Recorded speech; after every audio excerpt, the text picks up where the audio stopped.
ഗാർഹിക പീഡനത്തിന്റെ ഏറ്റവും ഒടുവിലത്തെ ഇരയാണ് കണ്ണൂർ ചൊക്ലി സ്വദേശിനി ഷഫ്ന. കഴിഞ്ഞ ദിവസമാണ് ഷഫ്നയെ ഭർത്തൃവീട്ടിലെ കിണറ്റിൽ മരിച്ച നിലയിൽ കണ്ടെത്തിയത്.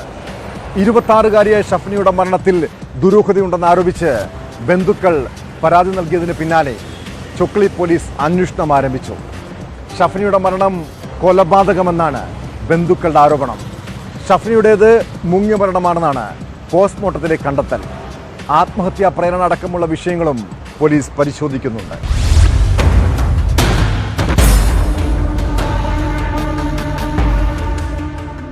കഴിഞ്ഞ തിങ്കളാഴ്ചയാണ് ഷഫ്നയെ ഭർത്തൃവീട്ടിലെ കിണറ്റിൽ മരിച്ച നിലയിൽ കണ്ടെത്തിയത്. സംഭവ ദിവസം വീട്ടിലെ കുളിമുറിയിൽ നിന്ന് രക്തം പുരണ്ട കത്തിയും പോലീസ് കണ്ടെടുത്തിരുന്നു. എന്നാൽ ബലപ്രയോഗം നടന്നതിന്റെ ലക്ഷണങ്ങൾ ഇല്ല എന്നായിരുന്നു പ്രാഥമിക അന്വേഷണത്തിലെ കണ്ടെത്തൽ. ഷഫ്ന ആത്മഹത്യ ചെയ്യില്ല എന്നും മരണത്തിൽ ദുരൂഹതയുണ്ട് എന്നുമാണ് ബന്ധുക്കളുടെ പരാതി. ഭർത്തൃവീട്ടിൽ ഷഫ്ന ഗാർഹിക പീഡനം നേരിട്ടതായും ബന്ധുക്കൾ പോലീസിനോട് പറഞ്ഞു. ചൊക്ലി CI C ഷാജുവിന്റെ മേൽനോട്ടത്തിലാണ് അന്വേഷണം. ആത്മഹത്യാ പ്രേരണ അടക്കമുള്ള കാര്യങ്ങളും അന്വേഷണ പരിധിയിൽ വരും.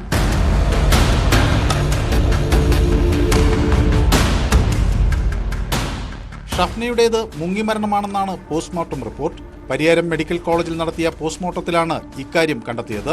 ശരീരത്തിൽ 24ഓളം മുറിവുകളും ചതവുകളുമുണ്ട്. ഇത് ആയുധം ഉപയോഗിച്ചോ വീഴ്ചയിൽ സംഭവിച്ചതോ ആയ മുറിവുകളാകാമെന്നാണ് നിഗമനം. ചൊക്ലി പൊട്ടിപ്പാലത്തെ ആശാരി പുളിക്കൽ ഷാഹിദയുടെയും സലീമിന്റെയും 4 മക്കളിൽ മൂന്നാമത്തെയാളാണ് ഷഫ്ന. ഷഫ്നയുടെ വീട് ജനാധിപത്യ മഹിളാ അസോസിയേഷൻ നേതാക്കൾ സന്ദർശിച്ചു. വീട്ടുകാരെ ആശ്വസിപ്പിച്ച സംഘം ഷഫ്നയുടെ മരണത്തിൽ സമഗ്രമായ അന്വേഷണം വേണമെന്ന് ആവശ്യപ്പെട്ടു. തീർച്ചയായും ഒരു കൊലപാതകമാണെന്ന് കുടുംബക്കാരോടൊപ്പം ഞങ്ങളും സംശയിക്കുന്നുണ്ട്.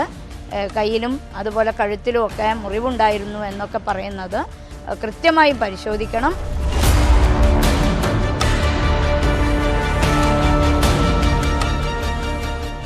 ന്യൂസ് 18 കണ്ണൂർ.